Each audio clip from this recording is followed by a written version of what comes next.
రోడ్లలో అడుక్క తింటా ఉన్నారు. వాళ్ళ గురించి చర్చించాలి, వాళ్ళ అన్యాయం గురించి మాట్లాడాలా, వాళ్ళ బాధల గురించి మాట్లాడాలా. ఇప్పటికీ కేసులతో తిరిగే వాళ్ళు ఉన్నారు. లేకపోతే ఇంకా అనేక రకాలైనటువంటి కేసుల్లో ఇప్పటికి పోలీస్ స్టేషన్ తిరుగుతున్నారు, కోర్టులకు తిరుగుతా ఉన్నారు.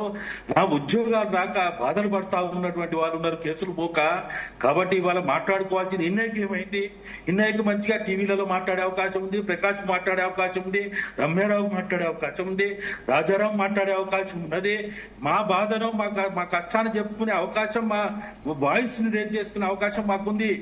నోరు ఇప్పడానికి అవకాశం లేనటువంటి కొన్ని లక్షల కోట్ల మంది వాళ్ళ తెలంగాణలో ఆస్తులు పోగొట్టుకున్న వాళ్ళు ఉన్నారు, వయసును పోగొట్టుకున్న వాళ్ళు ఉన్నారు, విద్యార్థి జీవితాన్ని పోగొట్టుకున్న వాళ్ళు ఉన్నారు, నా ఉద్యోగాలు పోగొట్టుకున్న వాళ్ళు ఉన్నారు. వాళ్ళు మనకు పట్టరా? వాళ్ళ గురించి మనకు అవసరం లేదా?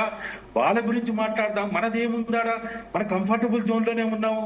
మనకు ఎంతో కొంత మన గురించి చరిత్ర రాసుకోవడానికి, మాట్లాడుకోవడానికి అవకాశం ఉన్నటువంటి మనమే ఇంత బాధపడితే ఇప్పటి వరకు కూడా అది గత ప్రభుత్వం కావచ్చు, ఇప్పటి ప్రభుత్వం కావచ్చు, అమరవీరుల కుటుంబాల గురించి కావచ్చు, ఉద్యమకారుల గురించి కావచ్చు, ఇస్తా అన్నటువంటి ఇప్పటికి ఇవ్వనటువంటి వాటి మాట్లాడతాం. ఇప్పుడు ఇది నా దృష్టిలో ఇది కల్వకుంట్ల పంచాయతీ తెలంగాణ పంచాయతీ చేయొద్దు. కల్వకుంట్ల కుటుంబ పంచాయతీని అవసరమైతే కేసీఆర్ ఇంటికి పోదాం, శేఖర్ అన్న దగ్గరికి పోయి శేఖర్ అన్న ఇది పద్ధతి కాదు అని మాట్లాడదాం. ఆయనతో మాకు ఆ చనువు ఉంది. ప్రకాశ్ అన్న నేను ఎన్నోసార్లు చెప్పిన అవసరమైతే మనం ఫామ్ హౌస్ పోదాం, ఫామ్ హౌస్ పోయి మాట్లాడదాం. ఎన్ని సంవత్సరాలైంది ఇన్నయ్య గారు మీరు కేసీఆర్ ని కలిసి? లాస్ట్ టైం ఎప్పుడు కలిశారు? నేను కలవక చాలా సంవత్సరాలు అయింది. అంటే 2009 లో కలిసారా? 10 తర్వాత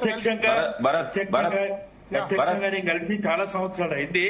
పరోక్షంగా 2014 తర్వాత ఆయన ముఖ్యమంత్రి అయిన తర్వాత నేను విశాఖపట్నంలో అనారోగ్యానికి గురయ్యి గుంటూరులో ఆపరేషన్ చేసుకున్నప్పుడు, ఆయన ముఖ్యమంత్రిగా ఉన్నప్పుడు నాకు ఫోన్ చేసి పరామర్శించండు.